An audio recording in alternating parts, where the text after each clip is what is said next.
మైనా stories. మా వాళ్ళ ఇష్టంతో మన పెళ్లి జరగటం అనేది కల. నువ్వు అటువంటి ఆశలేమీ పెట్టుకోకు. నేను ఇంటికి తిరిగి వెళ్ళటం అనేది జరగదు. వేరే ఏదైనా ప్లాన్ ఆలోచించు అని అనుకుంటూ ఉంటారు. మరోవైపు త్రిష తల్లిదండ్రులు ఆమెకి ఫోన్ ట్రై చేస్తూ ఉంటారు. కానీ త్రిష ఫోన్ స్విచ్ ఆఫ్ అని వస్తుంది. జగపతి భయంతో త్రిష పనిచేసే ఆఫీస్కి బయలుదేరతాడు. ఇంతలో ధనుష్కి అతని ఫ్రెండ్ యశ్వంత్ ఫోన్ చేస్తాడు. ఓకేరా, షూర్, తప్పకుండా వస్తాను. బాయ్రా. ఏంటి ధనుష్, ఎవరు ఫోన్లో? నా ఫ్రెండ్ కాల్ చేశాడు. ఒకసారి వాణ్ణి కలిసి వస్తాను. మరి నేను? నువ్వు రూమ్లో రెస్ట్ తీసుకో, నేను త్వరగా వచ్చేస్తానుగా అని ధనుష్ యశ్వంత్ దగ్గరికి వెళ్తాడు. వాళ్ళిద్దరూ ఓ బార్లో కూర్చొని తాగుతూ కబుర్లు చెప్పుకుంటూ ఉంటారు. ధనుష్ త్రిష గురించిన విషయం మొత్తం యశ్వంత్కి చెప్తాడు. ఒరేయ్, నాకు ఆశ్చర్యంగా ఉందిరా. అసలు నీలాంటి మోసగాళ్లని ఈ అమ్మాయిలు ఇంత సులువుగా ఎలా నమ్ముతారా? ఎందుకంటే వాళ్ళని మోసం చేసేవాళ్లే ట్రూ లవర్గా కనపడతారు గనక. అసలు ఏం చెప్పి పడేస్తావురా వాళ్ళని? నాకు ఒక్కరు కూడా పడరేంటి?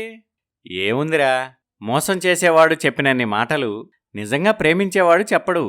కాని ఈ అమ్మాయిలకి మాటలు చెప్పేవాళ్లే కావాలి. అదే నాలాంటి వాళ్లకి అడ్వాంటేజ్. మొన్ననే కదరా పల్లవిని కూడా ఇలానే ప్రేమించి మోసం చేశావు. ఇప్పుడేమో ఈ త్రిష. ఆ పల్లవికి ఆస్తి లేదు కదరా, అందుకే వదిలేశాను. కాని అందం ఉంది కదా, తను చాలా అందగత్తే. నాకు అందం, ఆస్తి రెండూ ఉన్న అమ్మాయి కావాలి. అందుకేనా ఈ త్రిషను పట్టావు? అవునరా. మరి అలా పేరెంట్స్ పర్మిషన్తో పెళ్లి చేసుకుందాం అనుకున్నవాడివి తనని ఎందుకు లేపుకొచ్చావు? కావాలనే చేశాన్రా. తను ఇంట్లో నుంచి వస్తే విషయం మొత్తం ఊర్లో అందరికీ తెలిసిపోతుంది. అప్పుడు వాళ్ళ నాన్న నాకు తప్ప అమ్మాయిని ఎవరికిచ్చి పెళ్లి చేయలేడు. ఆ విధంగా నా లవ్ మ్యారేజ్ కాస్త అరేంజ్డ్ మ్యారేజ్ అవుతుంది. అందమైన అమ్మాయితో పాటు ఆస్తి కూడా నా సొంతమవుతుంది. అబ్బో, బాగానే ప్లాన్ చేసావురా. కానీ ఇప్పుడు నా ప్లాన్ రివర్స్ అయింది. ఆ త్రిష తిరిగి వాళ్ళింటికి వెళ్ళనంటుంది. మరిప్పుడు ఏం చేస్తావురా? అదే ఆలోచిస్తున్నాన్రా. నువ్వేదైనా సలహా చెప్పరా? రేయ్, నీకు సలహా చెప్పే అంత వాడినా చెప్పు. సరేరా, నేనేదో ఒకటి చేస్తానులే అని అనుకుంటారు. జగపతి త్రిష పనిచేసే ఆఫీస్కి వెళ్తాడు. నమస్కారం సార్, నేను త్రిష వాళ్ళ నాన్నని. నమస్కారమండి. త్రిషకేమైంది? ఈరోజు ఆఫీస్కి రాలేదు, ఫోన్ స్విచ్ ఆఫ్ వస్తుంది అని తిరిగి అతనే జగపతిని ప్రశ్నిస్తాడు. ఆశ్చర్యపోయిన జగపతి బాబు, అదేంటండి, మా అమ్మాయి మీ స్టాఫ్తో కలిసి పిక్నిక్కి వెళ్తున్నానని చెప్పింది. పిక్నిక్ ఏంటండి? అసలు పిక్నిక్కి ఎవరు వెళ్లారు? మీ ఆఫీస్ తరపున పిక్నిక్ ఏర్పాటు చేశారని మా అమ్మాయి చెప్పింది. అసలు కంపెనీ తరపున అలాంటి వెకేషన్ ఏం పెట్టలేదే. జగపతి షాక్ అవుతాడు. అతనికి ఏమీ అర్థం కాదు. కూతురు జాడ తెలియక భయభ్రాంతులకి గురవుతాడు. వెంటనే ఇంటికి వెళ్ళి తన భార్యకి కొడుకుకి జరిగింది చెప్తాడు. అదేంటండి, మరి అమ్మాయి ఏమైనట్టు? అదే నాకు అర్థం కావటం లేదు. నాన్నా, ఒకసారి సినిమా హాల్ దగ్గర అక్కని వేరే అతనితో చూశాను. ఈయన ఎవరని అడిగితే అక్క చెప్పలేదు. కాని వాళ్ళిద్దరి బిహేవియర్ మాత్రం ఫ్రెండ్స్లా లేదు, కొంచెం తేడాగా ఉంది. వెంటనే జగపతి తన ఫోన్లో ఉన్న ధనుష్ ఫోటో చూపించి, ఇదిగో ఈ ఫోటో చూడు, ఇతనేనా? అవునానా, ఇతనే. ఇతను ఆ రోజు మన ఇంటి బయట మన అమ్మాయిని అడ్రస్ అడిగిన అతను కదా? జగపతి బాబు ఆలోచనలు సమాధానం వెతుక్కుంటూ పరిగెడుతుంటాయి. అంటే మన అమ్మాయి పిక్నిక్కి వెళ్ళలేదు, మనకు తెలియకుండా ఏదో పొరపాటు చేస్తుంది అని నాకు అనుమానంగా ఉంది. అంటే లేచిపోయిందంటున్నారా? నా నోటితో నా కూతురు గురించి అలా ఎలా చెప్పను? కాని ఖచ్చితంగా అని కాదుగాని పరిస్థితులు చూస్తే అటువైపే కాస్త అనుమానంగా ఉంది. ఆమని భయపడిపోతుంది. ఏమండి, ఇంకా ఆలస్యం చెయ్యొద్దు, త్వరగా వెళ్ళి పోలీస్ కంప్లైంట్ ఇచ్చిరండి. ఆ ఆలోచన నాక్కూడా ఉంది. కాని పోలీస్ కంప్లైంట్ ఇస్తే మన అమ్మాయి గురించి నలుగురిలో అనుమానం కలుగుతుంది.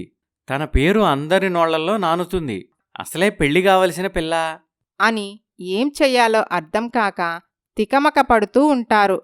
మరోవైపు ధనుష్ తాగి హోటల్ రూమ్కి వస్తాడు. త్రిషపై చెయ్యేస్తాడు.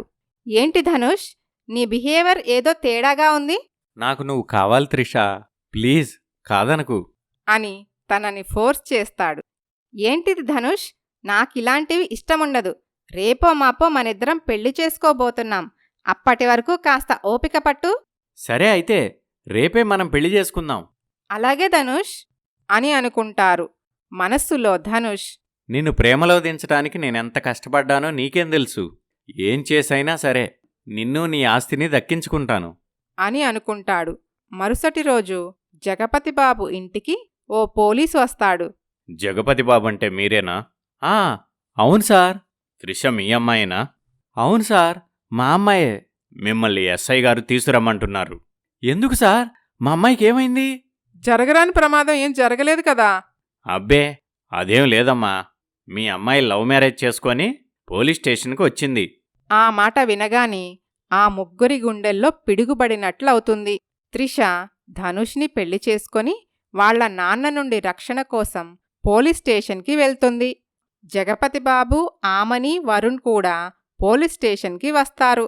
త్రిషా ధనుష్లని చూసి నివ్వెరపోతారు. జగపతి కోపంగా త్రిషపై చెయ్యెత్తుతాడు. ఒక్క నిమిషం ఆగండి.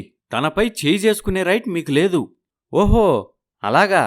తనని పెంచటానికి, తను అడిగినవి కొనియటానికి, సంరక్షించటానికి, తన బాగోగులు చూసుకోవటానికి మాత్రం నాకు రైట్ ఉంది. కాని నా అనుమతి లేకుండా నా పరువు తీసిన తనపై చేయెత్తటానికి మాత్రం రైట్ లేదు. అంతేగా సార్? చూడండి, ఒక ఆడపిల్ల తండ్రిగా మీ బాధ నేను అర్థం చేసుకోగలను. కానీ వాళ్ళిద్దరూ మేజర్లు కాబట్టి వాళ్ల ఇష్టప్రకారం పెళ్లి చేసుకునే రైట్ వాళ్లకుంది. మీరు వాళ్ల జోలికి వెళ్ళకూడదు, నేరమవుతుంది. అంటే ఇన్ని సంవత్సరాలు కనిపెంచిన తండ్రికి మాత్రం పిల్లలపై రైట్ లేదు. వాళ్ళు ఏం చేసినా ఒక్క మాట కూడా అనకూడదు. అంతేనా సార్? ఏమి చట్టాలు సార్ మనవి? కళ్లల్లో పెట్టుకొని పెంచుకున్న కూతురు ఇలా చేస్తే ఆ తల్లిదండ్రికి ఎంత బాధ ఉంటుందో మీకేం తెలుసు సార్?